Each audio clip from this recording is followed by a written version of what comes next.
ito po ay inaksyonan na ng Provincial Government of Nueva Ecija through OPA sa regional office. Ito ibinigay na po, pinarating na po sa regional office. At yung regional office po kamakailan ay bumaba na po sa mga affected areas ng Harabas.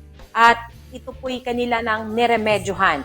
At sa mga sibuyas farm po, ayon po sa OPA na di pa naapektuhan ng Harabas, ay nagbahagi po ng pamamaraan ng regional office kung paano po maapula o maiiwasan itong harabas dahil may chemical po na ibinibigay ang regional office sa ating mga onion growers. And in terms naman sa presyo, dahil nga mababa ang presyo ng sibuyas, ay meron na pong programa na pinag-aaralan ang Kapitolyo through Governor Oy Matias-Sumali patungkol po paano po masosolusyonan itong pagbaba ng presyo ng sibuyas.